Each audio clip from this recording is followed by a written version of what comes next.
Bom é que tá pertinho, acho que deu pra. Né? É, é. Na verdade, ele é o receptor dele aí que pega. Não precisa ligar, não precisa ligar o Bluetooth. Só o receptor, conectou, já foi. É igual um exato, né? Como se fosse um receptor de Wi-Fi. Ele liga sozinho já. Isso é bom, né? Demais. Meus amados, hoje nós vamos dar início à aula de número 3, né? Aula 3, Geografia Bíblica.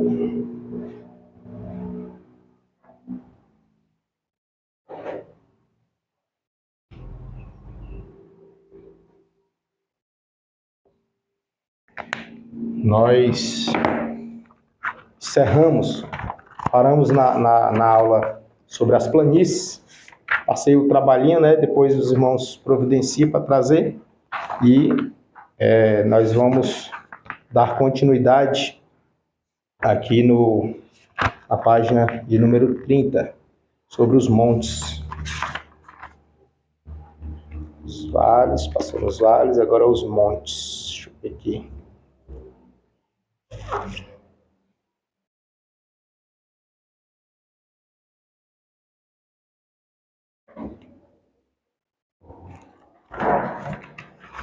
A gente vai só passar algumas coisas dos montes, porque ele ainda está dentro do tópico anterior, e depois a gente vai seguir para a página 71, que é do clima da Terra.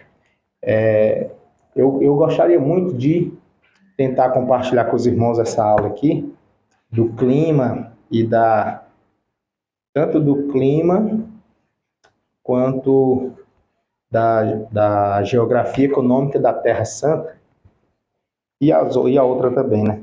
Tudo com o slide, mas não foi possível hoje. Vou trabalhar aí para que na próxima semana a gente consiga, né, apresentar aí pelo slide, que aí fica melhor olhando as imagens, porque nessa parte aqui eu gostaria de mostrar as regiões, né?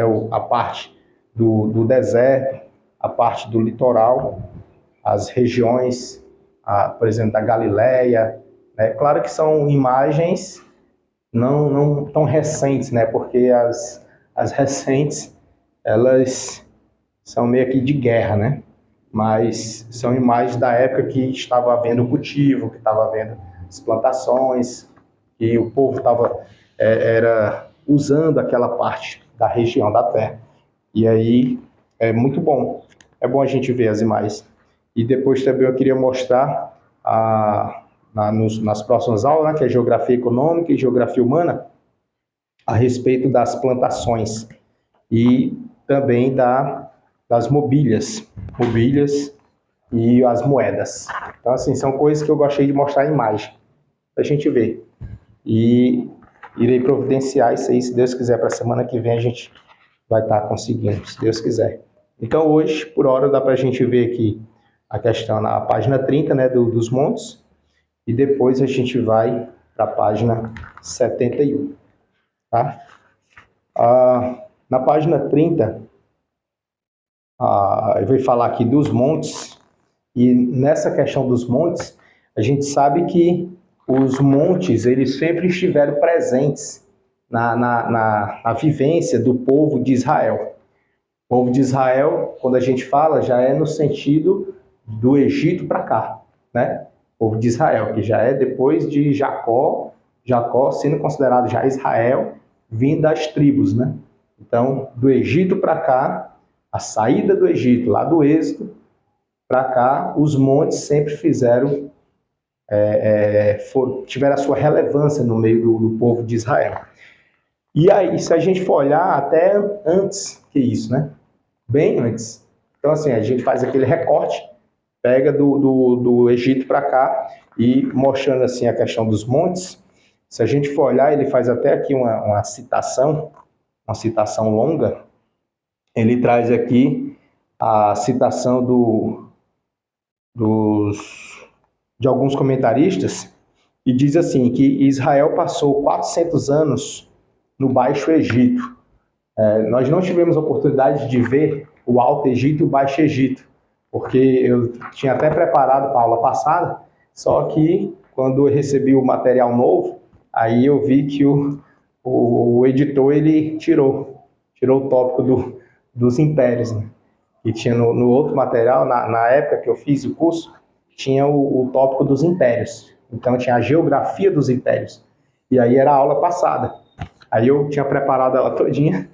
E aí, na aula passada, eu recebi o material novo para estar atualizado, né? Porque eu estava dando de um jeito no material antigo e vocês com material novo. E como era um tópico que não tem na de vocês, aí eu tive realmente que receber a nova para passar. E aí, quando eu recebi a nova, eu fiquei surpreendido porque não tem, tirou. Ele tirou realmente, ele aboliu aqui o tópico dos impérios, que ele entendeu que não é tão relevante para cá. Já tivemos outras oportunidades para poder ver essa parte dos impérios, né? Tivemos ali pelos profetas, tivemos pelo intertestamentário, já vimos ali bem exaustivamente a parte dos impérios. Só não vimos o contexto geográfico dos impérios, né? Que era onde eu ia passar. Mas, enfim, como não tivemos essa oportunidade, aí aqui só quero dizer que existe o Alto Egito e o Baixo Egito. Tá? O Baixo Egito é a parte mais desértica. O Baixo Egito ele é a parte onde não chove, é a parte seca, né? E o Alto Egito é a parte mais próxima dos rios, mais próximo do Mar Vermelho, mais próximo do Mediterrâneo, e é a parte mais elevada e onde chove. Então esses dois, existe esses dois, só para os irmãos saberem que existe esses dois, tá bom? Estava no outro, tá no outro material, mas como foi tirado, a gente não vai aqui bater nele não. E aí aqui ele fala, né, que Israel passou 400 anos no Baixo Egito, ou seja, na parte seca, onde não chove. Cruel, né? Cruel, onde não chove. Cujas terras são planas, onde não chove, né? Ele menciona aqui também. Pois confina com o Medom, ele usa até um termo nordestino aqui, né? Deserto do Saara. Esse povo passaria sob o comando de Moisés para Canaã, terra de montes e vales. Aí ele vai mencionar aqui os montes e os vales, né? Ele menciona mais os montes.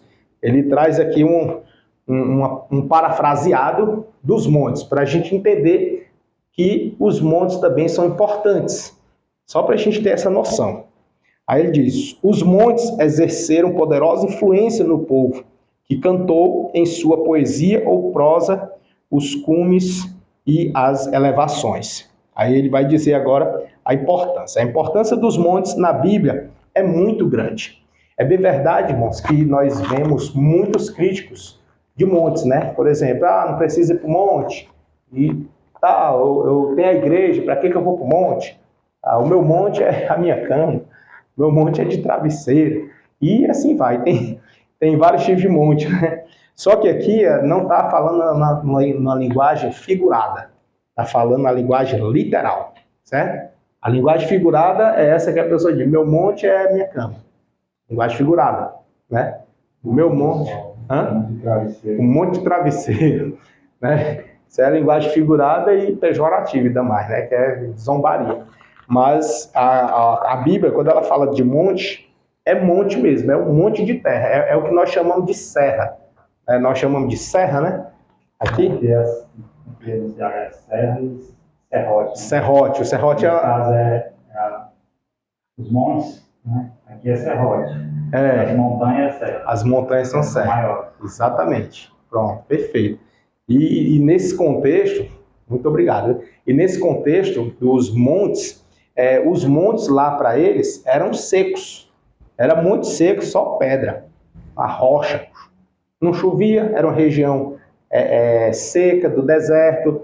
Então o monte era... O que tinha lá, em algumas regiões, era uma árvore, era uma tamareira, no caso de Abraão, né? Tamareira, e são árvores que elas dão no deserto e são resistentes à seca. Passa anos, né? A raiz dela é profunda. Aí buscar água lá no lençol freático, né? Bem profundo. Então, assim, são árvores resistentes à sequidão, há muitos anos, muito tempo sem chuva. Então, são árvores que até dão frutos, inclusive, mesmo sem chuva, porque a raiz dela é profunda. Então, você vai ver algumas outras árvores que vão dar nessa região. E no monte, por exemplo, no caso de Abraão, né? Lá no Monte Moriá, então ele tinha o monte e tinha a árvore. E aquela árvore, no caso onde ele foi sacrificar o Isaac, era uma árvore chamada tamareira. E assim, se a gente olhar, hoje em dia nós já temos até a oportunidade, né, de conhecer melhor. Eu, por exemplo, eu já tive a oportunidade de comer uma tâmara, que é o fruto dessa árvore. E é muito bom, por sinal. É muito doce. Doce até demais, que engasga. De tão doce. E é muito boa, inclusive. Ela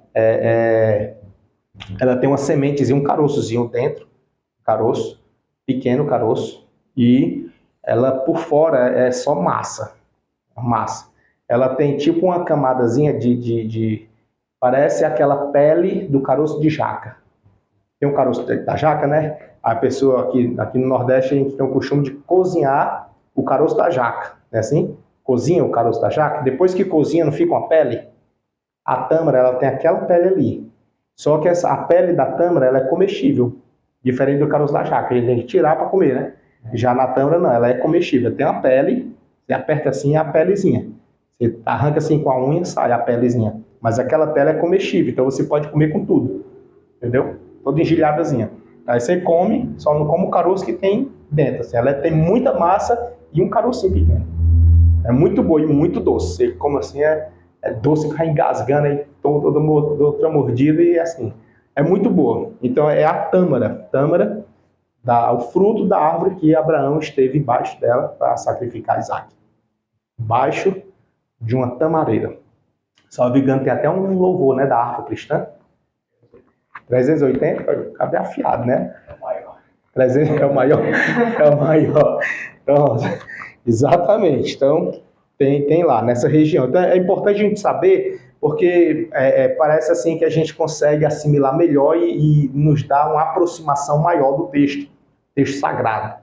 Tá certo? Apesar de ter sido escrito há centenas de anos e milênios, todavia, o ocorrido que teve lá ainda é público e notório para nós. Parece que foi ontem.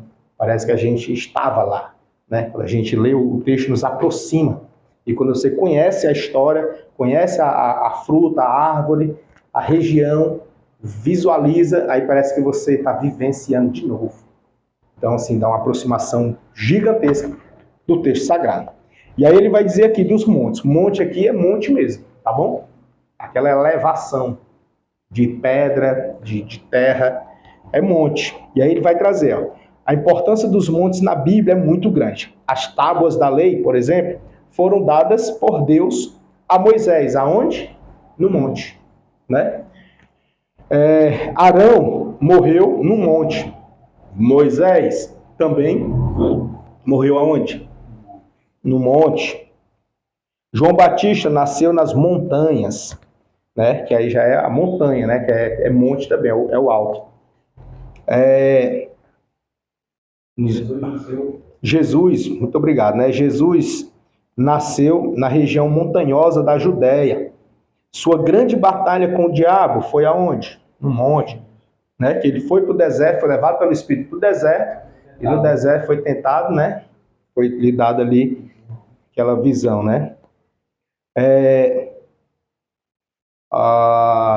No monte foi o seu sermão, e transfigurou-se também no monte, que depois desse episódio foi conhecido como o Monte da Transfiguração, né? A epígrafe do texto sagrado chama assim, o Monte da Transfiguração, certo? Agonizou também, isso aqui está falando de Jesus, né? Jesus agonizou no monte. Jesus também foi crucificado no monte. Qual era o nome do monte que Jesus foi crucificado? Caveira, né? Por causa da sua visão aérea. Sua visão aérea, assim, de longe.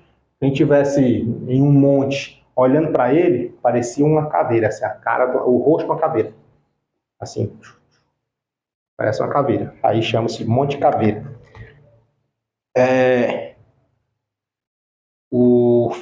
Jesus foi crucificado no monte e foi sepultado no monte. E foi ressurreto no monte. E ainda ascendeu ao céu de um monte. Né? Ele voltar e vai pisar no monte. E ele diz aqui, né? Exatamente. Ó. E mais, voltará colocando seus pés no monte das oliveiras. Entendeu? Então, assim, faz muito sentido o monte, né?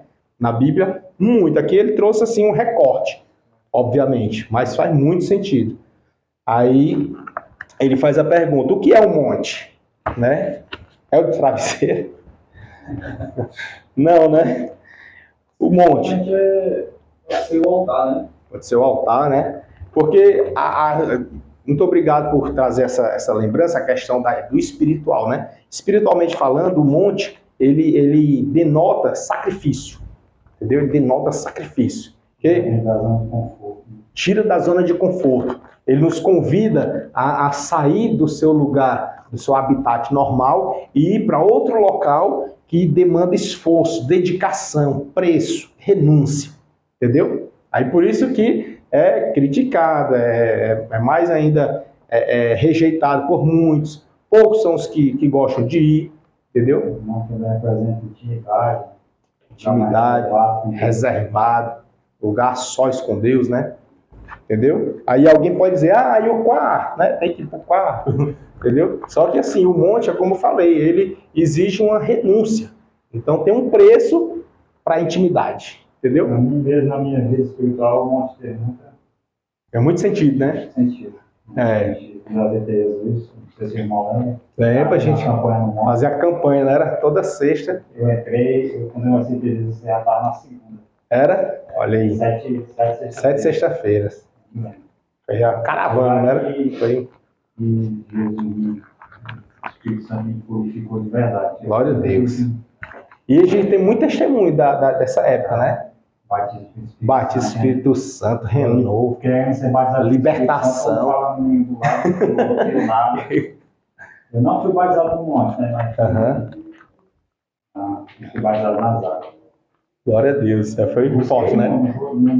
Buscou muito. Exato. Né? Até que me frustrar, né? Porque muitos foram batizados naquele tempo. No monte. Bocado, viu? Muitas pessoas libertadas, ou libertas dos costumes. Quando eu aceitei Jesus, eu passei uma semana ainda nas práticas do mundo, né? Aí fui pro monte com cigarro no bolso. Jesus que sabia, né? Sabia. Deus me libertou lá. E libertou lá. Tem aquela menina também, a irmã, a esposa do Hélio, que você chamava do apelido, né? Eu nem sei, mas é a esposa do Hélio, que ela estava indo de brinco e tudo, ainda usava muita coisa, não era? Aí lá, não sei se tu estava nesse dia, que ela sentiu queimando, ela agoniada assim, puxando, tirando, gritando. A gente olhou assim, o que foi que houve, o que foi isso?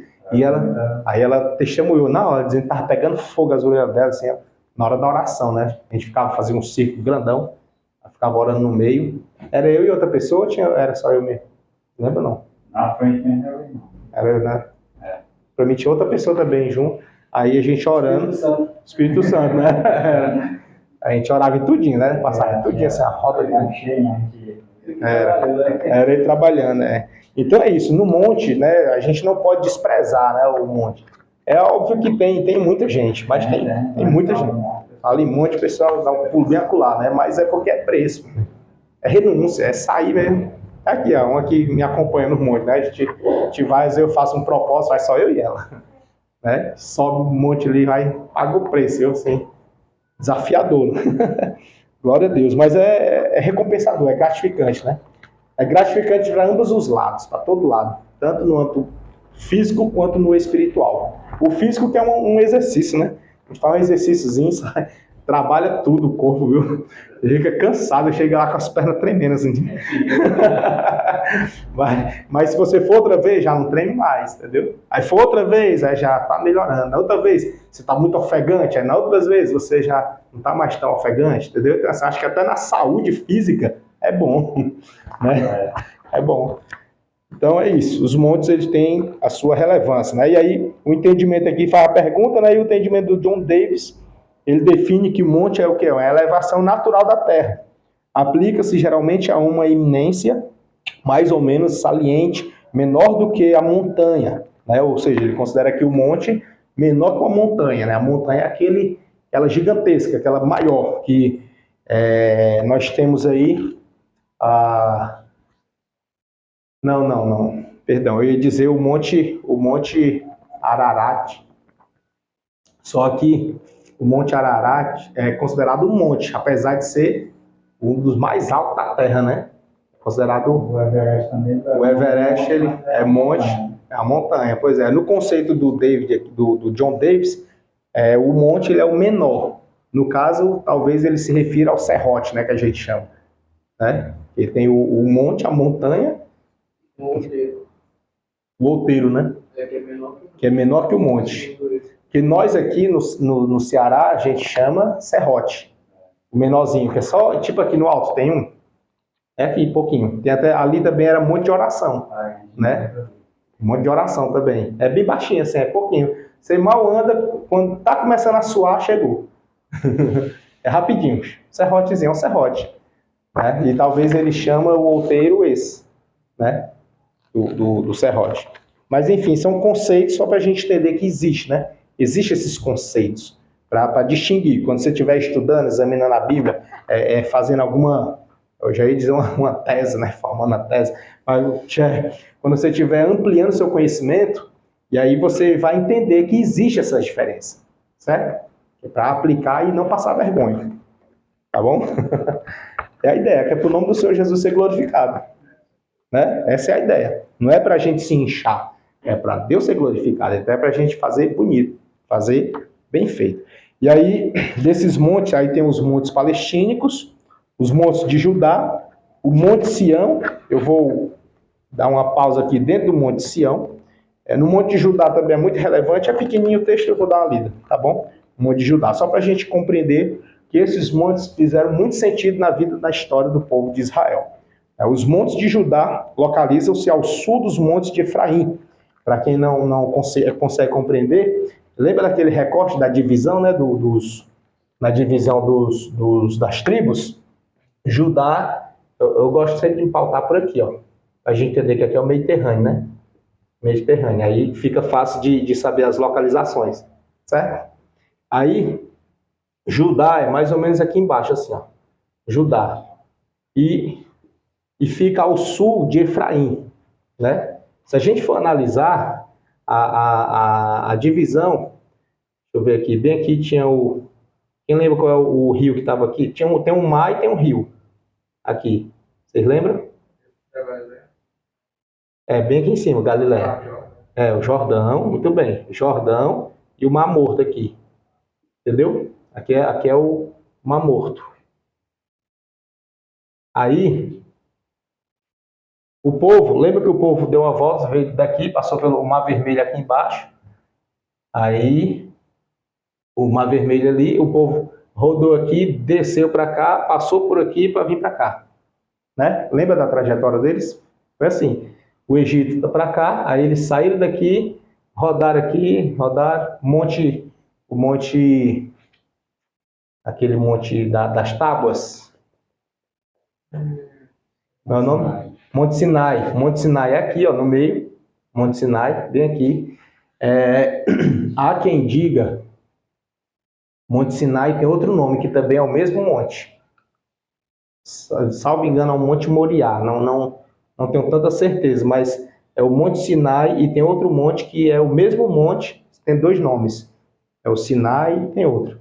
Eu acho que é o Moriá, mas não tenho tanta certeza se é o Moriá. Enfim, aí aqui ficava esse monte. E o povo rodou por aqui, né? Passaram pelo Sinai, passaram muito tempo aqui pelo Sinai. E giraram, aí desceram para cá, fizeram a trajetória assim, né? Passaram aqui, por trás do Mar Morto, vieram para cá, aqui é a região de Edom, e atravessaram aqui. Quando atravessaram, entraram na Terra Prometida. A Terra Prometida é aqui. E todinho. Todinho. Ou seja, eles andaram por aqui, vizinha à Terra Prometida, mas não entraram, né? Que essa parte aqui é a parte dos filisteus. Era uma confusão para passar por aqui. Então eles tiveram que dar essa volta. Entendeu? Por conta dos filisteus, que aqui era onde os filisteus estavam e eram inimigos ferrenhos do povo de Israel, né? Até hoje. Mas aqui é os filisteus. E hoje em dia aqui é a faixa de Gaza. Né? Continua uma briga, né? Aqui, esse pedaço. O acesso. Então eles tiveram que dar essa volta.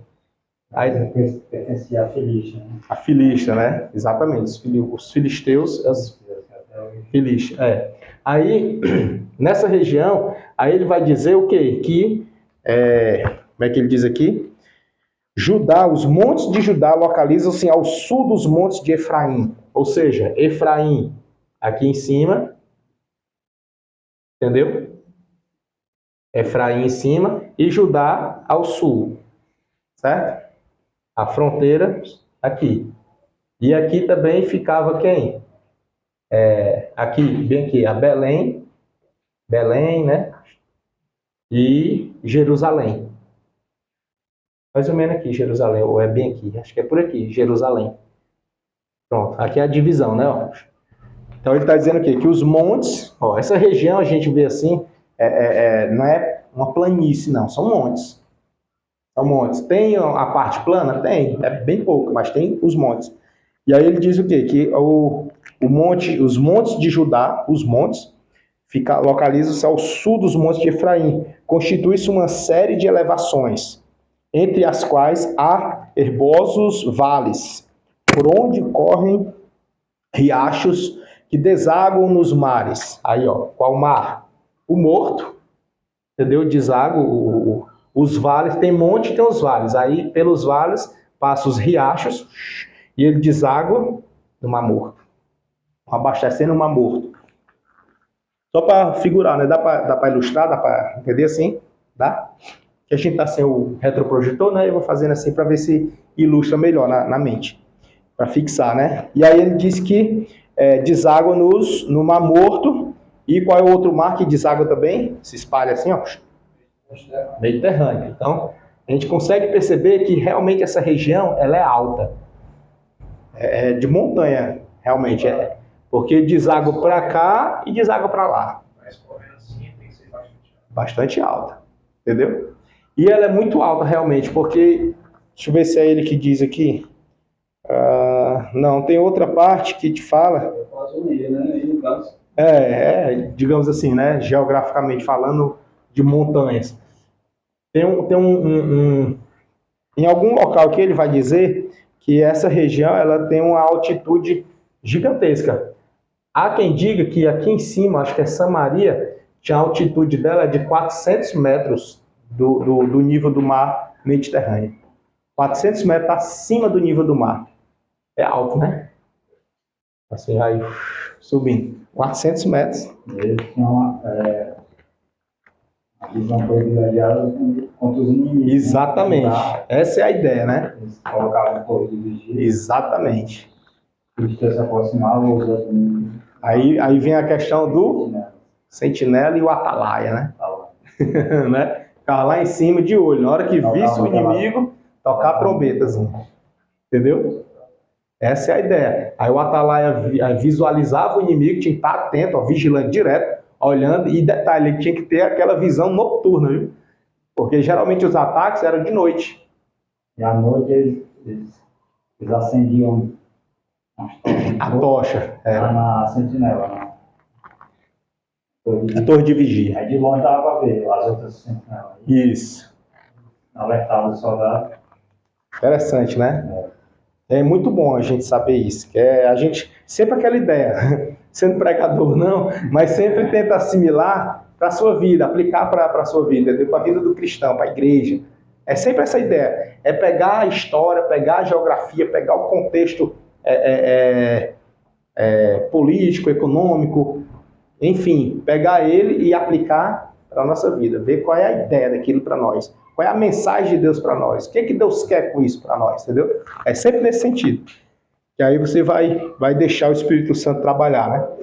Aí ele vai dizer o que aqui, ó? Que desaguava para o Mar Morto e para o Mediterrâneo. Os mais notórios montes de Judá são, vamos lá, Sião, Moriá e da Tentação, né? Então a gente tem aqui os montes em destaque, certo? Os mais notórios de Judá. Então se a gente perguntar, o Monte Moriá é de qual região? Né? Aí é da região sul, certo? Por que sul? Porque é da região de Judá. Entendeu? Só para entender, né? Assim, região de Judá. Eu posso dizer que o Monte Sião ficava na região norte? Não. Esse aqui, no caso, é os mais notórios, né? Mas quer dizer que tem mais, né? Tem mais. Esses são os mais notórios, assim, os que a gente mais...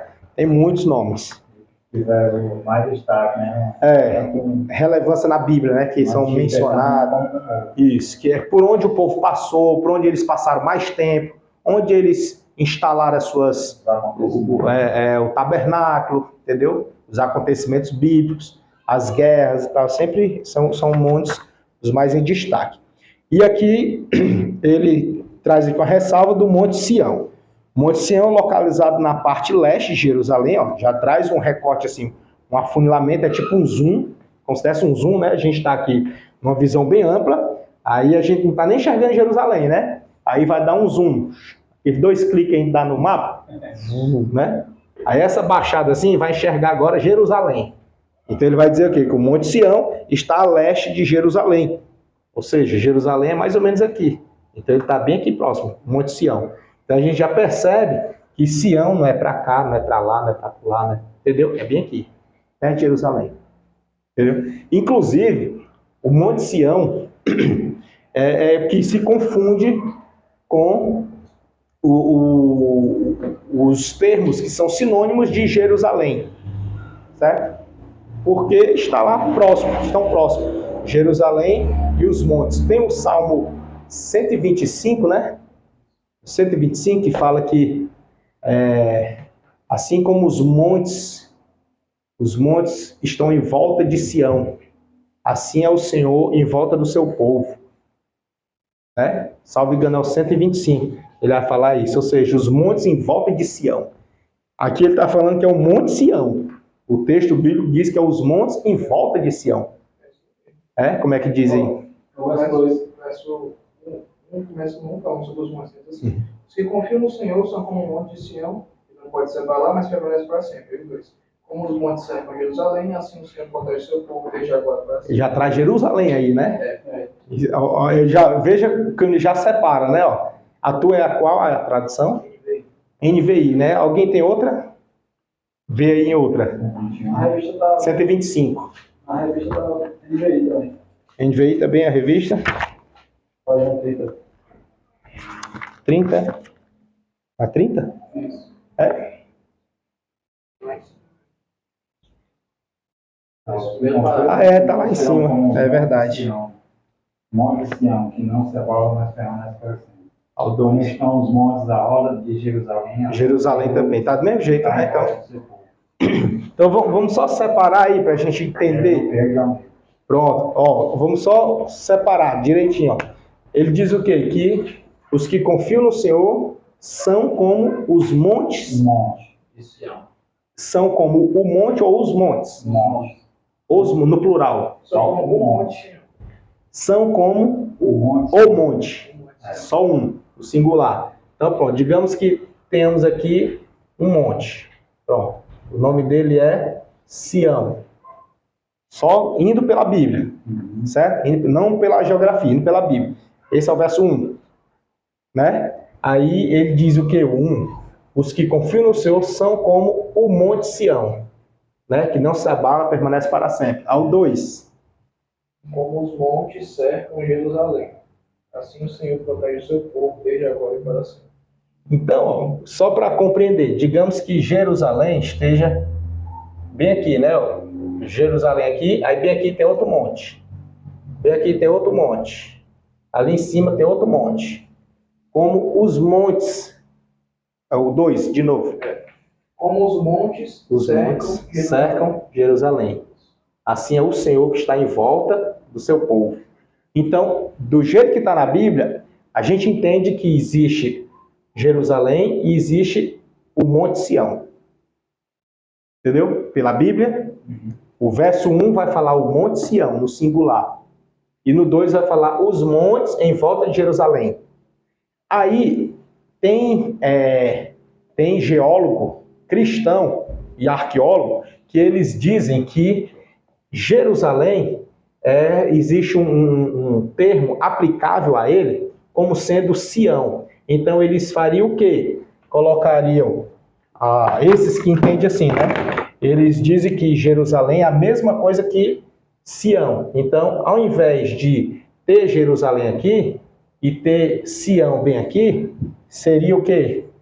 Um monte aqui e aqui dentro como sendo um monte menor que fica a Jerusalém em destaque, porque Jerusalém foi onde Davi construiu a cidade de Davi, e o palácio, e ficava em cima do monte como lugar de destaque. Era ali a casa de Davi, a cidade de Davi, e em Jerusalém.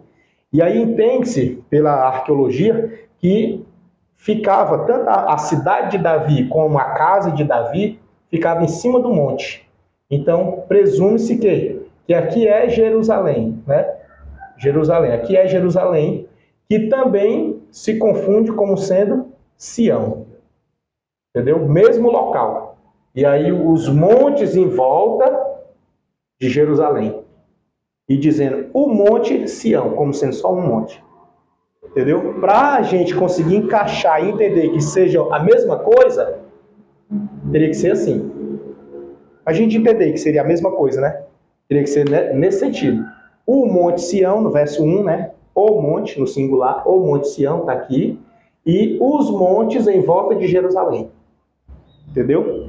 Por que a gente fala assim? Porque na Bíblia, nós vamos ver também lá nos evangelhos, quando chegar lá nos evangelhos, já vem de novo, que na Bíblia a gente vai perceber que é tratado Jerusalém e é tratado o povo de Deus como sendo Sião.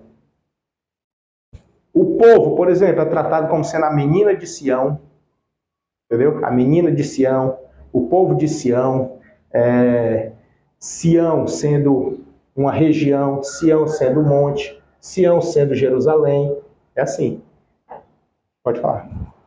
Você vê aqui no 126, logo em seguida, tem um versículo que fala assim: quando o Senhor trouxe os cativos de volta a Sião, foi como um sonho. Tá vendo? Sião sendo agora já uma região, né? Entendeu? Então sempre vai confundir. Por exemplo, e outro termo também que se assemelha para cá é esse aqui, ó. Salém. Salém também é Jerusalém, que é Sião. Entendeu? São sinônimos. Você vai ver na Bíblia essa permuta. Vai ver na Bíblia. Por exemplo, Abraão, quando foi dar o dízimo, ele deu para quem? Para Melquisedeque. Né? E Melquisedeque era quem? Rei. E rei da onde? De Salém. E aí vai olhar na região, é Jerusalém. Essa região mesmo aqui. A regiãozinha daqui. Essa região. Entendeu? Isso, ó. Lá, antes do povo judeu, povo de Israel no Egito. Antes. Bem antes. Entendeu? Inclusive, não sei se foi na aula passada. Acho que foi na aula passada. Depois vocês assistem. Eu subi o vídeo hoje. Vocês assistem. A gente falou sobre isso aí, sobre Abraão. Abraão e Melquisedeque. Depois assiste lá. A aula passada, a aula 2. Tá? E aí vocês vão ver essa questão aqui. Já falando de Salém, Jerusalém e Sião, já falando lá. Tá bom? Na aula 2. Inclusive eu até me lembrei agora e vou deixar para... que já está falado, né? Então, deixa quieto. Aí... aqui tem o parágrafo, deixa eu ver qual é o parágrafo. Monte Sião. Monte Sião, falei aqui, né? Aí ele diz assim, que com aproximadamente 800 metros de altura, ao nível do Mediterrâneo. Olha a altura. Já é mais alta que a Samaria, né? 800 metros, meu amigo. Acima do nível do Mediterrâneo. Ou seja, então essa região aqui era realmente alta. E não é longe assim, não é muito longe do Mediterrâneo, não, né? Diferente de quando a gente desenhava aqui a Mesopotâmia. Mesopotâmia para cá é mais chão, que dá mais ou menos 1.500 metros, ou quilômetros. 1.500 quilômetros. Da Mesopotâmia para Jerusalém dá mais ou menos 1.500 quilômetros. Agora, daqui para cá, talvez dê 500, né? Talvez dê 500. Então, assim, em 500 quilômetros, como se fosse daqui para o Juazeiro, né? Essa distância já tem uma dimensão tão absurda de 800 metros acima. É alto. É alto. Acima do nível do mar. Esse aqui é o mar Mediterrâneo. Encoste nas nuvens. Hã? Encoste nas nuvens. É bem alto, né? É bem alto. E por ser alto, tem outra coisa que é preponderante aí. E a gente às vezes deixa passar. É frio. À noite, meu amigo, é frio. Entendeu? Principalmente por conta do deserto aqui, ó. Aqui é o deserto, aqui também é deserto. É frio. De dia é quente, à noite é frio. À noite é frio, é. Certo? Então é muito importante ressaltar isso aí. E aí ele fala, esses 800 metros, e a mais alta montanha da cidade santa. Designa-o desta forma o profeta Joel. Ele diz Joel 3,17. O Monte Everest é 8.000 metros. O Everest, né? 8.850 metros de altura. Eu esqueci, eu não lembro qual é o mais alto do mundo, né? Assim, se é o Everest, se é o Everest ou é o Monte Ararat. O Everest, né? O Ararat é onde a arca Ararat, onde pousou, né? A arca, depois que as águas baixaram. É na Turquia. O Monte Ararat é quando as águas baixaram, aí a arca ficou em cima do Monte Ararat. Ficou lá. Então era considerado como sendo o mais alto da Terra, por conta disso, né? Agora, interessante, tudo é o cuidado de Deus, né? Porque a arca está flutuando aqui. Tudo subterrado aqui de água, né? Submerso de água. Ele não está vendo onde tem montanha, não tem. Só é água. E aí, de repente, a arca parar aqui, e quando as águas baixarem, ela está realmente aqui em cima do pico do monte, né? Ela poderia ter estado aqui num vale, ou aqui, ó, na subida do monte, a pessoa inclinada assim para virar, mas não, ela parou aqui em cima do monte. Mais de 8.000 metros, né, de altura do monte. O Everest. A água do dilúvio cobriu. Aí derrubou aquela tese que... Foi regional, né? Foi local. Regional, local, né? Mas não, muita água. Cobriu assim, ó, cobriu. Que foi mais de 10.000 metros de altura. Muito alto, É que o Everest é 8.000, né? Mais de 8.000, é 8.849. Pronto, aí. Tá vendo? E cobriu. Interessante, né? Deus não deixou a arca ir para lá, né? Que lá é frio, né? O Everest. Ele não deixou ir para lá, ficou no Ararat. Entendeu? Legal. Tudo é o controle de Deus, é Deus no controle de tudo. Viu? Muito importante. Então é isso. Aí aqui em Joel 3,17 que ele fala, né? E vós sabereis que eu sou o Senhor, vosso Deus, que habito em Sião, o monte da minha santidade. E aí ele faz a separação. E Jerusalém será a santidade. Estranhos não passarão mais por ela. Ou seja, ele fala, esse E aqui, o E, esse que está fazendo essa interligação de um para o outro, acredita-se que seja, que ele está dizendo que tanto o monte será da santidade, quanto a cidade em si será santa. Entende? Então assim, o local, lembra quando Deus falou com Moisés? Tira a sandália do teu pé, porque o lugar que tu pisa é santo. Entende? Então, assim, não é somente as pessoas, o local, né? Isso a gente vê na Bíblia, né? Então, é isso. O Monte Moriá, vou falar só um pouquinho dele aqui, o Monte Moriá. Cada monte aqui é muito apaixonante, sabe? Né? Cada monte. Aí, eu fico tentado para ficar falando de cada um deles, só que aí a gente não avança. Né? Mas, deixa eu ver aqui.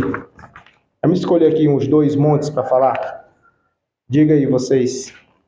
Nós temos aqui o Moriá, temos das Oliveiras, Tentação, Efraim, Ebal, Gerizim, Naftali, Carmelo, Tabor,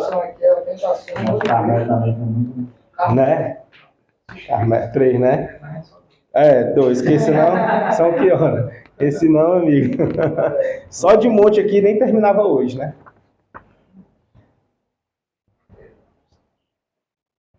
E aí? Ainda tem um monte Sinai lá na frente. Tem muitos montes, viu? E depois tem os desertos. No deserto. E aí? Sugere algum? Ou fica para trabalho? Para trabalho é mais interessante, né? Que aí vocês vão poder explanar, assim, ó, onde está, né? Já estão me devendo um trabalho, né? Não fica devendo, não, tem que cumprir. Né? Querem pegar na palavra, né? É cumprir. Então dá certo, né? Então, fica os montes para trabalho. Que aí vocês vão ter páginas lá, linhas, vontade para explanar. Ó, um monte tal, aconteceu isso, aquilo, outro. Também é interessante a gente precisar o título de cada um. De cada um, exatamente, É muito importante. Que aí na próxima aula eu quero fazer aqui, quero ver se, providenciar aí o retroprojetor para que a gente possa estar vendo eles coloridos, né? Muito bom. Colorido fica legal. E aí a gente consegue ilustrar melhor, tá? Então vamos dar um salto aqui, tem a parte dos desertos também, os desertos. Os desertos, quando for falar dos montes, cabe para falar dos desertos, que é muito próximos. A linguagem é quase a mesma, tá? Feito isso, que meu plano de aula hoje é na página 71. Aqui é só uma breve, assim, uma revisãozinha para a gente poder não perder muita coisa. Que é tanto conteúdo bom, mas não podemos... os montes e os desertos para fazer como trabalho, tá bom? Aí faz uma síntese de cada um, né? Você pega ali em destaque, você escolhe ali 3 montes, em destaque, você olha assim, ó, esse, entendeu? 3 montes, você escolhe desse vasto aqui, escolhe uns 3 e realça isso, traz os acontecimentos dele, a altitude, as dimensões, a região geográfica onde ele fica, o que aconteceu nele, assim, o de relevante, né? O que aconteceu naquele monte. Também a gente faz uns 3, né? Deserto também faz assim, uns 3, tá bom? Tem os desertos e os mares, né? Os mares eu não sei se eu já passo logo. É muito importante, sabe? Vou dar só uma pinceladazinha aqui nos mares, já que a gente já desenhou aqui.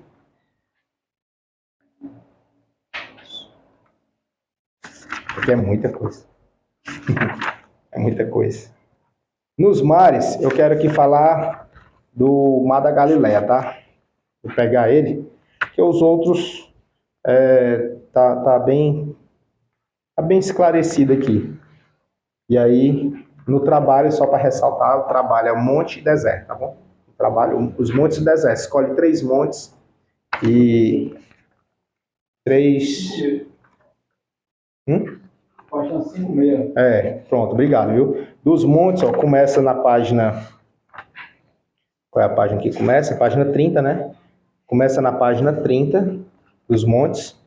Começa na página 30 e vai até a página 44 e depois começa o deserto na página 45. Deserto. Destacar a produção da terra. O que se planta em cada região. Isso. O trabalho é das planícies, o nome do trabalho, né? As planícies, aí coloca a produção de cada terra, onde dava mais trigo, onde dava mais azeitona, que era do azeite, onde dava mais a uva. Tem um vídeo da Aline no canal Israel com a Aline, ela exigiu um vale de escola. Falando da região. Da região, pronto. Hoje lá se pode muita uva. Aí, ó. Muito bom. Ela também fala do monte o vale, o vale Megido, né? Megido. Alguns falam Megido, né? Megido. Depende, acho, da região. É igual o inglês, britânico e... né? Então pronto, aí nos mares, temos aqui os mares. Os mares começam aqui no 31, na página 31, e aí se estende até a página 58, aí depois vai para os rios. E aí, dentre esses mares, eu quero aqui falar do Mar da Galileia, para a gente ver aqui algumas... 51. O Mar da Galileia está em qual de vocês? A minha é 56. 56, né? Porque eu não preciso mais começar a 31, Ah, é? Perdão, então. 31, né? 51. Os mares começam 5:1. Tem certeza? Os mares 5:1. Tá o deserto. Verdade, 30 dos montes. Obrigado, viu? E os mares no 51. Pronto, aí na página 56 está o Mar da Galileia. No Mar da Galileia tem algumas curiosidades que é importante a gente trazer aqui. Por isso que eu escolhi ele. Ele diz assim, que o Mar da Galileia não é propriamente um mar, né? Trata-se, na realidade, de um grande lago de água doce, certo?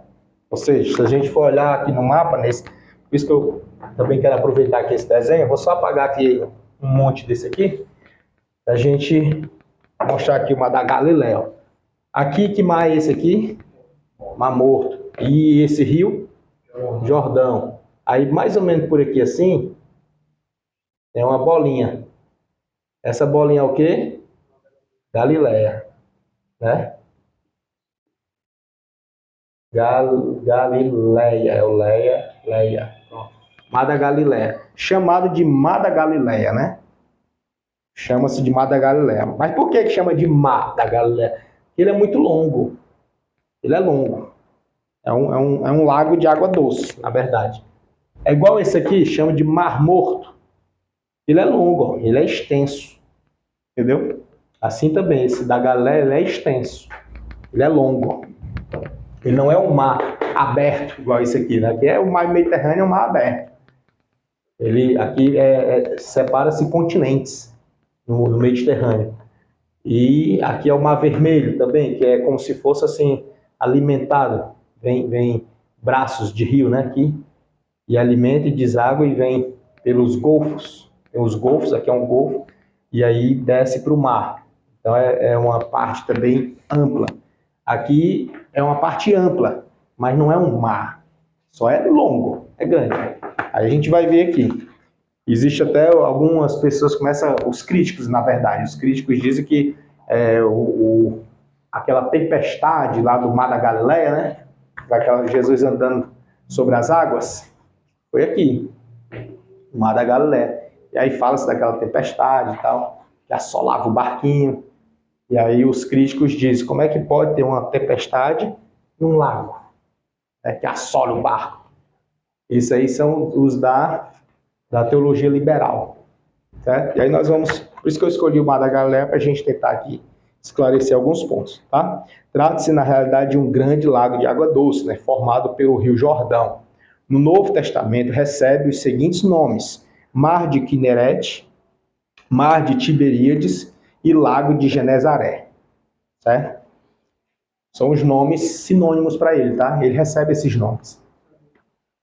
Se alguém falar... Eu só ouvi só desse último nome. Genezaré, né? É comum na Almeida, na Almeida fala isso. Tiberíades tem lá no Novo Testamento também, nos Evangelhos falando. Tiberíades. Aí, por que então os judeus o tratam de mar? Por causa do seu tamanho e violentas borrascas que o agitam constantemente. O Mar da Galileia tem 24 quilômetros de comprimento por 14 de largura. Ou seja, é grande, né, não?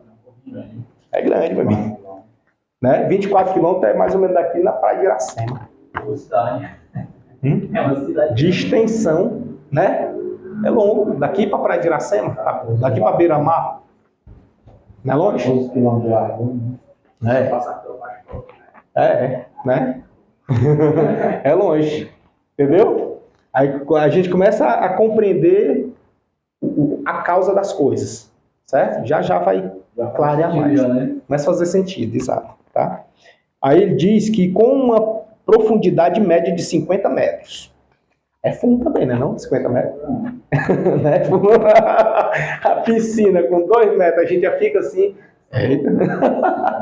Né? 50 metros é fundo. Dá para afundar um barco e sumir, dá? Dá?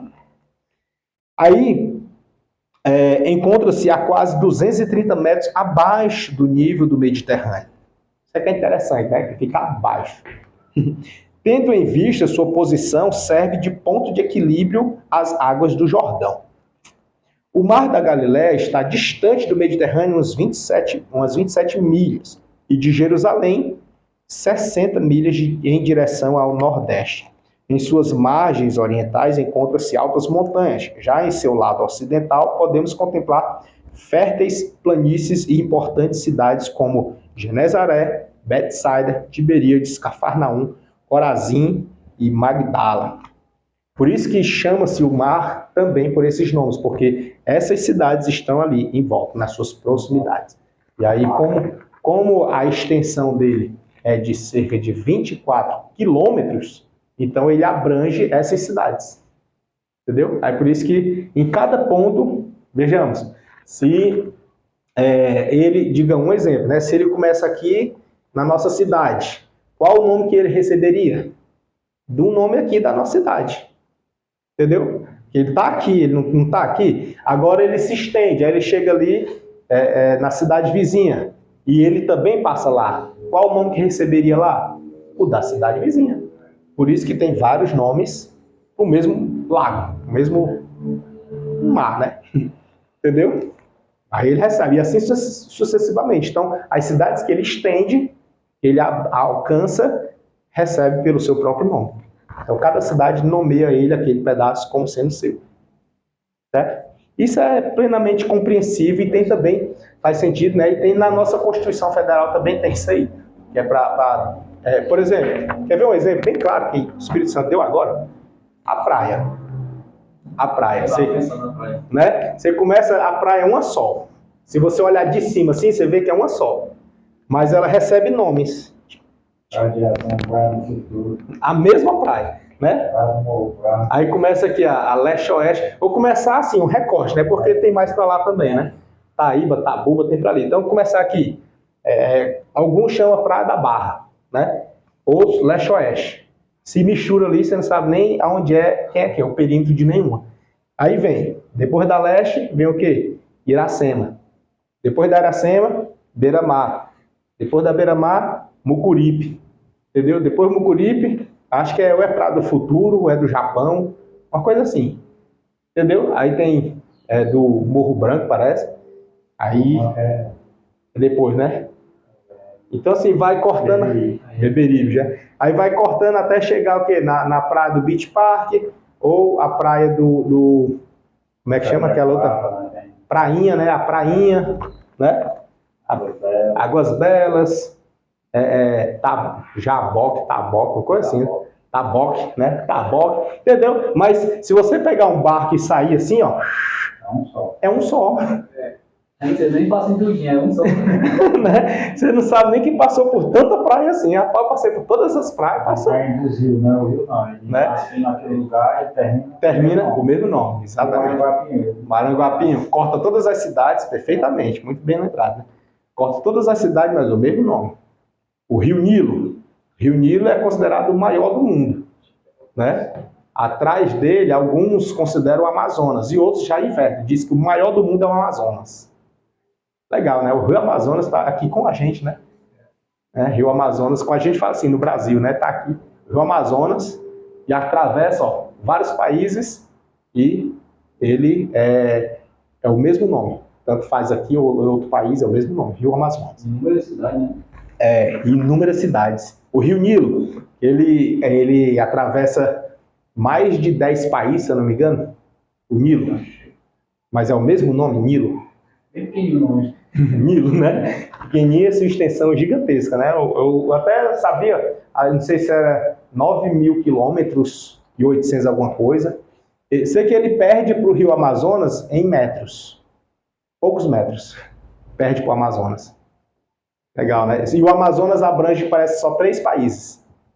3 ou 4, que é a Venezuela, se não me engano, a Peru, Bolívia, uma coisa assim. É Brasil e essas aqui próximas. Mas por que ele é o maior? Por conta da extensão. O Brasil é gigantesco. Só o Brasil ele é maior do que uns 10, 20 países aí. Tem país que é tamanho de Sergipe. Israel. Israel é menor que Sergipe, né? Entendeu? Só o Ceará é como se fosse 2, 3 países aí pelo mundo afora. Então por isso que o Nilo atravessa tantos países, porque são países pequenos. Ele passa uns 10 aqui. Entendeu? Porque são países pequenos. E já o Amazonas atravessa uns 3 ou 4, mas também só o Brasil, meu amigo. Vale por 20. É muita água, né? É muita água. Mas é muito bem lembrado, né? Ele recebe o mesmo nome. Já o mar, não. O mar vai mudando de nome.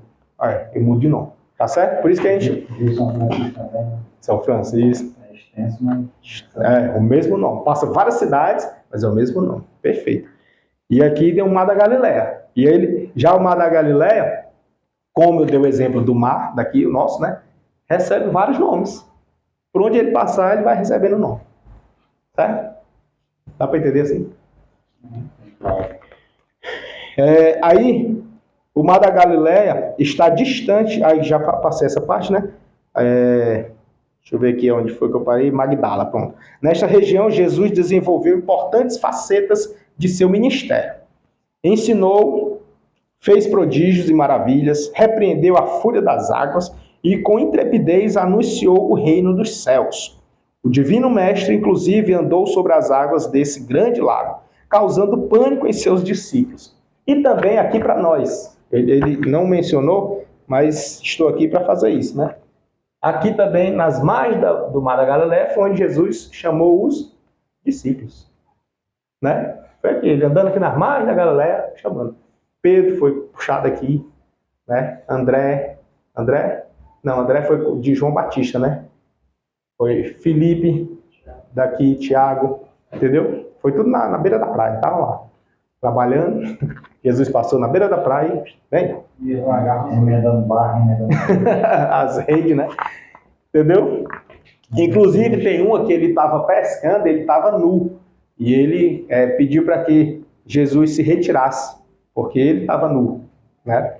Estava pescando, trabalhando. E Jesus lá na beira da praia foi lá e chamou o cara. Trabalhando do jeito que tiver, vem, do jeito que tu tá mesmo. Não tem problema não. E assim a gente percebe que em volta desse lago, um lago que geograficamente assim, é pequeno, mas se for lá olhar, é grande. É grande. Some na vista, né? Que você olhar assim, você some na vista. Na sua extensão, né? Que é 24 quilômetros e 14 de largura.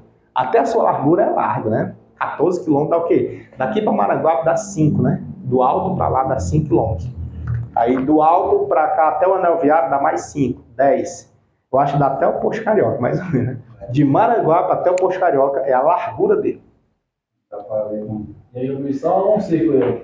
Só uma rodinha, né? Pode olhar na Bíblia de vocês, se é assim também, pequenininho assim, ó. Dá uma olhada aí, né? Tá sem mapa, né? Tem aqui, ó. Se quiser olhar aqui, dá uma pescada. Aqui daqui. Aí, tá aí? Pronto. Essa daqui do colega. Confere aí, ver se ela é só uma rodinha assim, se ele é mais comprido, como é que é ele? Essa é o mapa do Brasil. Assim.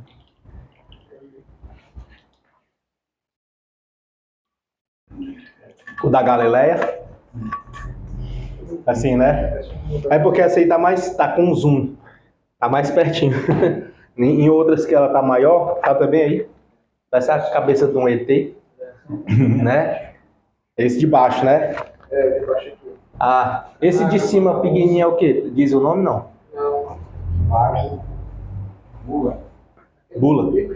Diz não, né?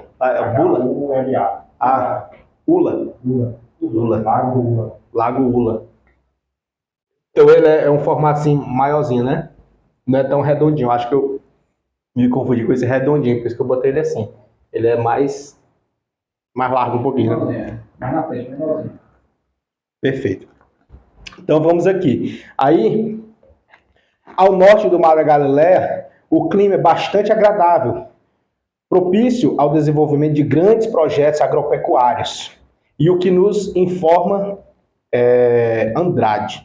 Na Galileia vimos 7 feições salientes, sua dependência do Líbano, abundância de água dele provenientes, fertilidade e fartura, características vulcânicas, grandes estradas atravessando a região, população densa e operosa, e a proximidade do mundo exterior. Pois bem, estas 7 feições da Galileia em geral, vemos-las concentradas no lago e suas margens. O Lago da Galileia era efetivamente o centro focal da província. Imaginemos aquela abundância de água,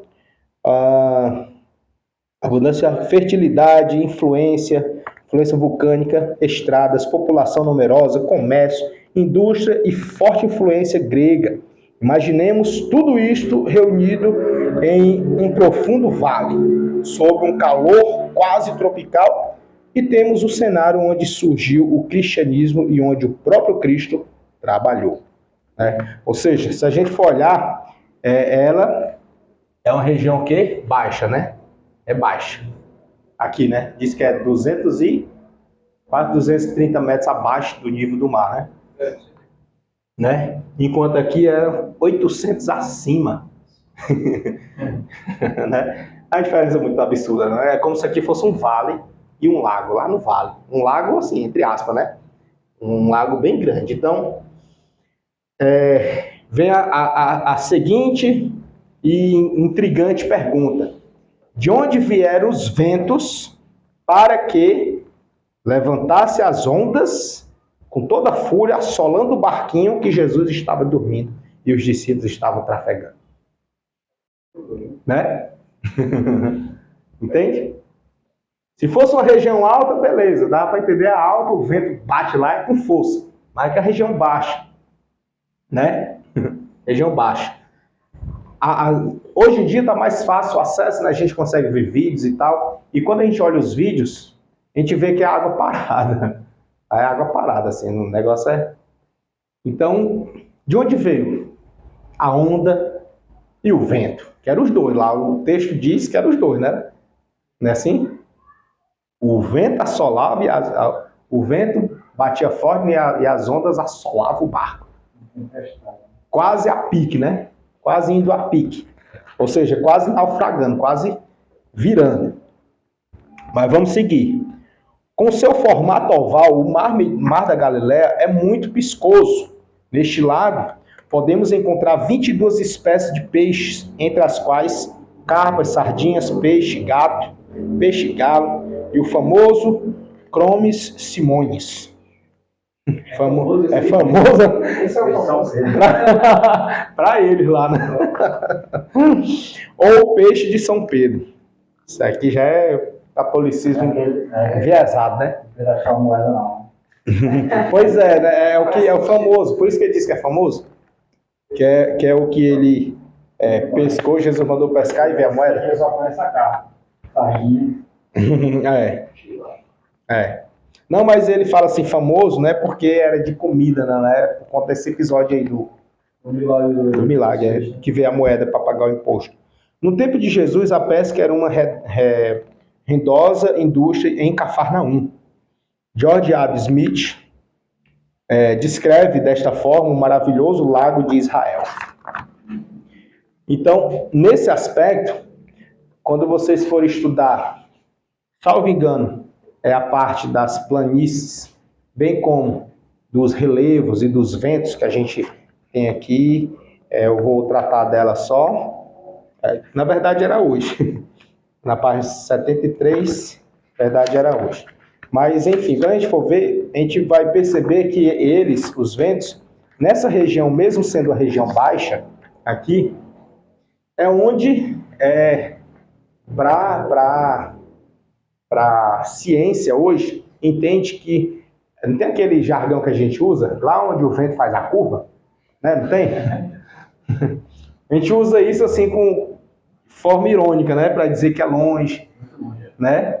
Para dizer que é um local de difícil acesso, né? Então, assim, a gente usa nesse sentido. É onde o vento faz a curva. Mas, quando eu brinquei aqui no começo, né? Que o vento está entrando aí e está fazendo a curva aqui, está voltando. Ou seja, eu mostrei que ele pode fazer a curva em local próximo de nós, local pertinho. Ele faz a curva onde ele não tem saída. Entendeu? Se ele tiver saída, ele passa. Então, se não tiver saída, ele volta. Ele faz a curva. Aqui nessa sala, ele entra ali e sai. Né? Ele pode sair por ali, mas ele está balançando ali, ó. Está circulando. Então, se aqui... Exato. Digamos que aqui fosse o Mar da Galileia. Né? O vento entra, circula e sai. Esse circular, qual movimento faria na água? Entendeu? Né? O redemoinho, ele agita as águas. Até na engenharia tem que... Até na engenharia. Tá uma casa, tem que... Olha aí, ó. As portas, tá vendo aí, ó? O vento circular, senão a casa fica quente. Fica quente. O vento sai. Fica cheio de janela, mas quente, né? Não circula. Não circula. Pois é. Na construção já tem que pensar nisso, né? Então, para você projetar uma casa arejada, você tem que saber posicionar janelas e portas. De onde vem o vento? É o vento circular, né? Circular. Se ele entrar e sair... Antigamente, o pessoal fazia... Você chegava na porta de uma casa, aí você via a porta da cozinha. E aquele corredor... É o corredor, aham. Essas casas. É assim, já. O pessoal fazendo isso. Fazia a porta aqui, é o corredor e a porta da cozinha saindo lá. O vento entrava e saía. A casa ficava... Não circulava na casa. Não circulava. Aí por isso que fizeram assim. Engenharia. A porta da frente é aqui, aí aqui vem pro corredor, vem, aí a cozinha é bem aqui. Ou então para cá. Né? Antigamente o pessoal botava a sala na frente, os quartos no meio e a cozinha lá no final. Era. Hoje em dia não, as casas, a sala e a cozinha conjugada, né? Não. Para ficar fresco. Ali na engenharia, você diz, olha assim, o ambiente que você mais fica, né? Permanece por mais tempo, é ali. Faz sentido, né? Ali, tá explicando até na engenharia.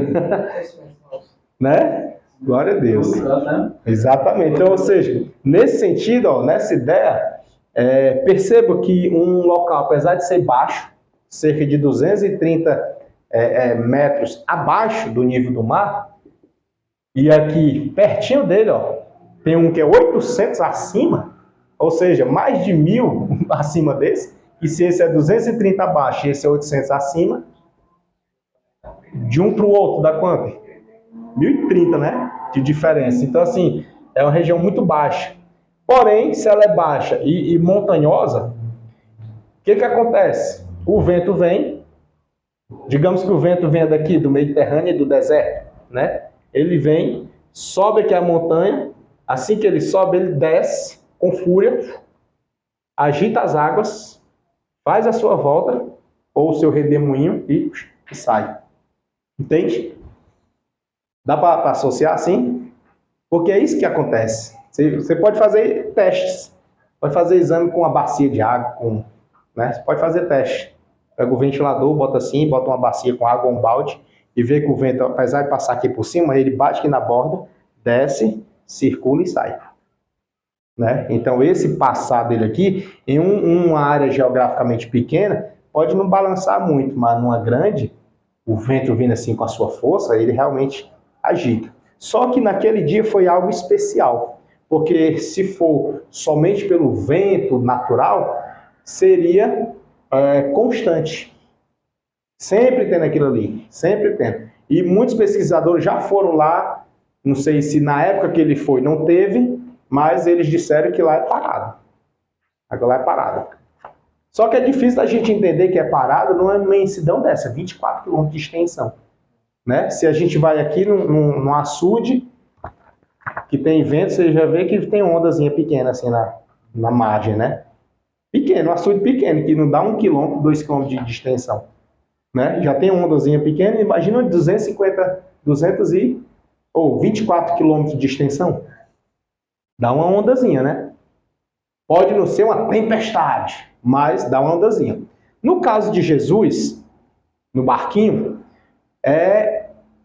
ao que indica, estava chovendo, porque era uma tempestade. Tempestade é água, né? Não é chovendo? É chuva. E quando é tempestade, é chuva e vento. Entendeu? Então aí a gente vê realmente um caso isolado. Um caso assim à parte. Não é uma coisa que acontece todo dia. Tempestade. Acontece todo dia? Não. Então fica humanamente compreensível de que existiu sim, aconteceu sim, como algo esporádico, como algo isolado. Aconteceu. Pode não acontecer todo dia, porque é uma tempestade. Mas não é impossível, né? Mas não é impossível, entendeu? Porque para os críticos, principalmente para a teologia liberal, que é a que eu não tenho muita afeição, eles dizem que aquilo não aconteceu. Por que não aconteceu? Porque não tem como acontecer numa região dessa. Baixa, E também não estava lá. fechado, né? Aconteceu para ele. Né? A região baixa, limitada, que nem mar é um lago. É um lago, mas que tamanho é esse lago, né? 24 quilômetros de extensão, meu amigo, 14 de largura. É um lago, tudo bem, é um lago, mas é um lago, um senhor lago, né? Então, assim, nesse sentido, para a teologia liberal, não faz o menor sentido acontecer uma tempestade aqui. Para eles, né? Não faz o menor sentido. Para nós, raciocinando humanamente falando, faz sentido sim. Inclusive até pela explicação da engenharia aqui do nosso amigo, né? Falando aí a respeito do projeto da casa. Que já projeta visualizando o vento, de onde o vento vem, para onde ele vai, como ele vai circular dentro da casa. Isso para construir, né? Não está nem construído ainda, é só para construir. Está só um terreno sem nada. É muita capacidade, né, da pessoa? A pessoa vê só o terreno sem nada lá e já imaginar, ó, vai ficar bem aqui, vai ficar uma parede, aqui vai ficar uma porta, uma janela bem ali, o vento vai entrar ali, vai passar para cá. Aí você está olhando, onde é que está vendo isso? Não, eu ainda vou fazer. Tá só o terreno. Na mente dele tá tudo feito. Na mente dele, tá pensando em tudo, tá desse jeito. Isso que é engenharia, né? Engenharia. Tem que gostar. Então, enfim, aí nesse caso, a gente consegue imaginar, sim ou não? Dá para imaginar? Se pegar um liberalista aí, disser assim, isso é mentira, aconteceu não, como é que você vai fazer? Mostrar na prática, né? Na lógica das coisas. A geografia, entendeu? A física usar é tudo, né? Ganhar pra Jesus logo, né? Uma coisa assim, rapaz, eu estava lá. Se ele quisesse, ele fazia. Era. Então é isso.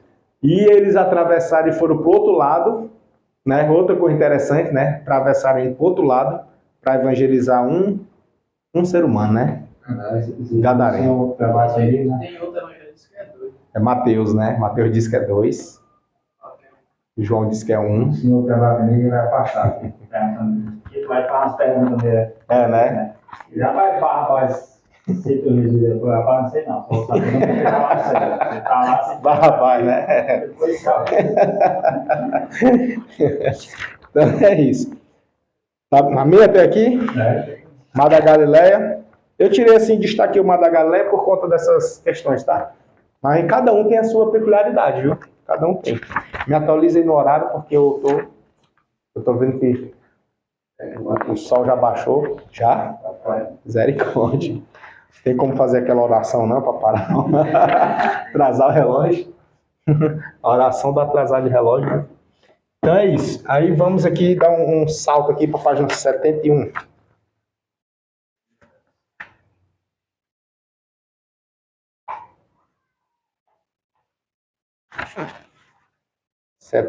O clima da Terra Santa. A Terra Santa apresenta uma impressionante variedade climática. Com muita razão, ela é considerada a síntese meteorológica do mundo. Definição de clima. Clima é uma palavra de origem grega, que significa inclinar, reclinar. Maximilian Sorre,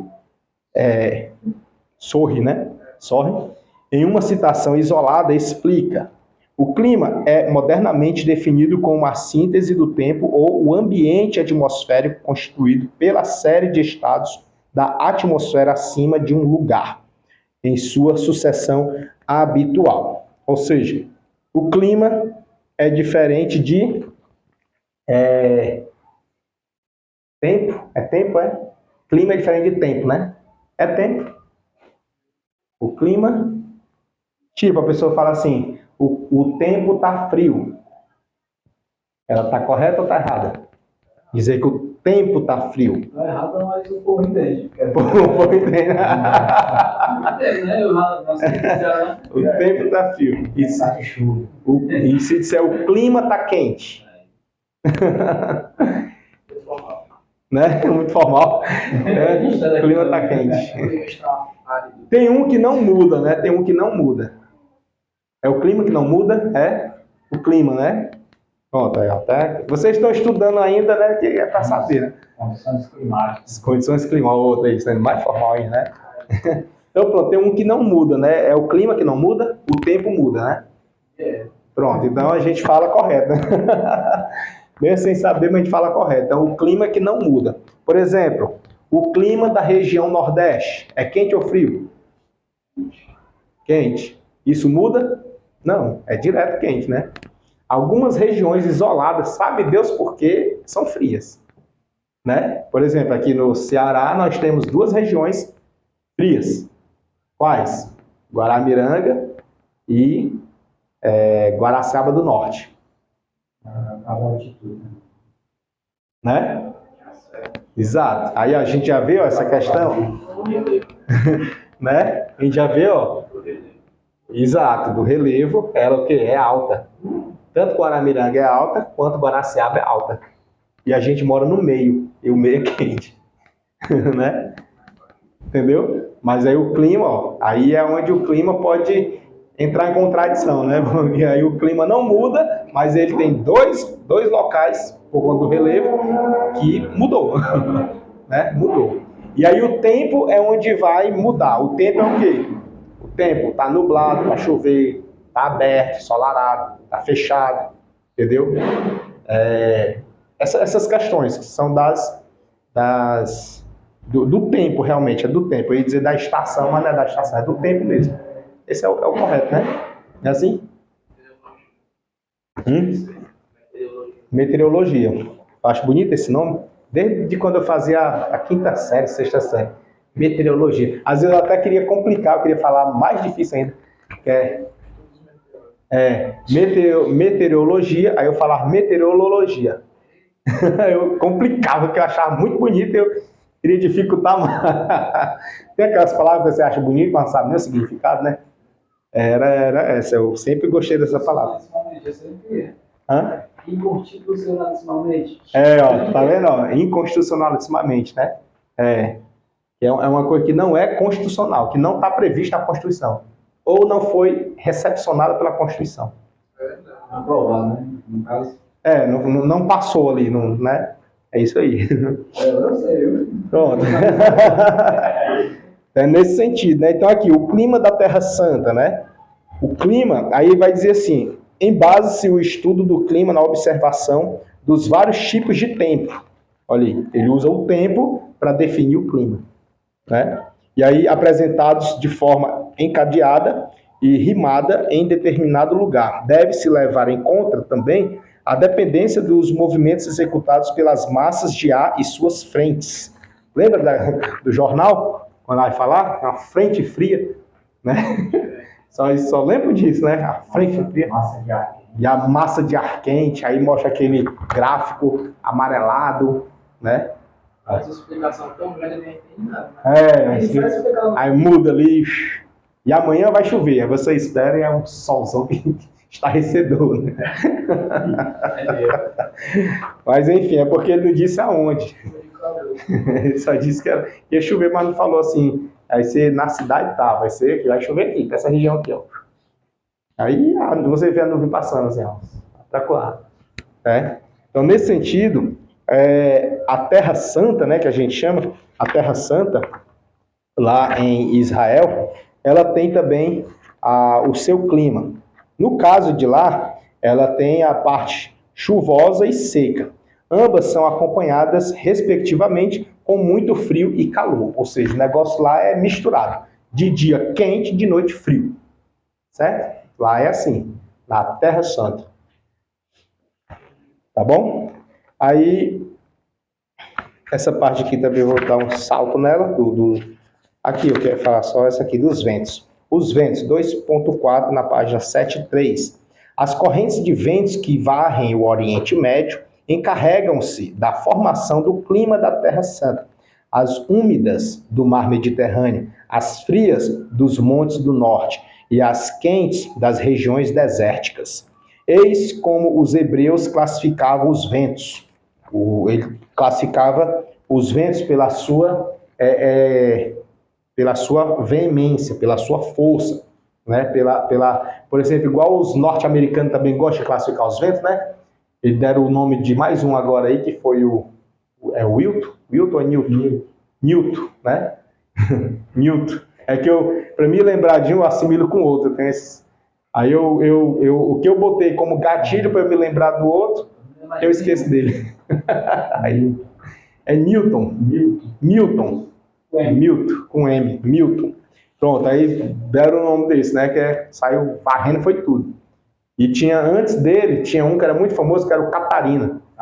Katrina, né? Que era trazido para o brasileirado, o Catarina, né? O Katrina. E tinha outro também, né? Que era antes. O Katrina tinha... Eles vão dando os nomes, né? Para cada um. Tem até um filme. Twist. Pronto. Famoso. O Twist foi, assim, na época que eu era adolescente, por aí. Isso. Era o que fazia medo. Aí fizeram até a moto, né? Uma moto que era Twist, que era velocidade medonha, lembra? Tem um filme. Que era o vento que causava medo na época, era o Twist. Aí tem um Twist. É igual as pessoas falam muito de tsunami, né? Antes, assim, ninguém falava muito, assim, de tsunami. Falava do vento do Twist. Né? O Twist que era o vento que saía derrubando tudo, varrendo tudo. Aí depois começaram a falar de tsunami. Aí depois começaram a falar do Katrina e agora do Milton. Entendeu? Então, assim, vão dando nomes. Assim também o povo de Israel... Do Milton surgiu outro aí. Tá? Já tem outro? Foi? Aí o povo de Israel também dá um nome aos ventos.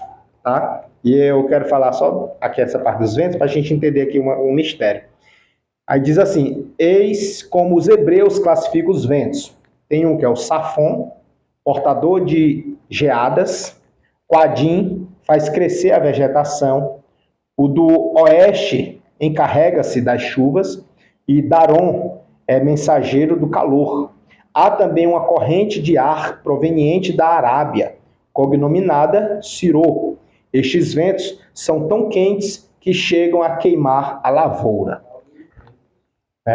Aí, esses aqui, acredita-se, né? Lá, puxando por liberalista lá, eles dizem que foi um desses ventos que devastou tudo na época de Jó.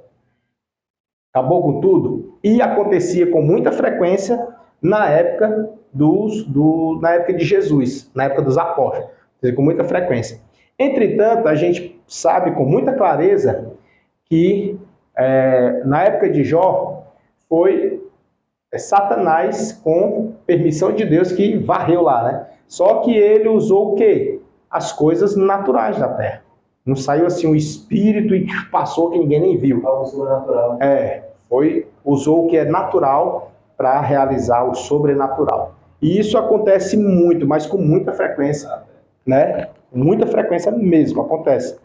O espiritual, eu costumo dizer, inclusive eu digo isso no discipulado, que o espiritual é quem governa o natural. É ele que governa. E se nós nos atentarmos, nós estaríamos dando mais razão ou espaço, ou mesmo alimentando mais o espiritual do que o físico.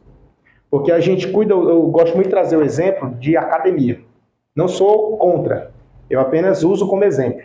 É o quê? Na academia você está cuidando de quem? Do corpo físico, certo?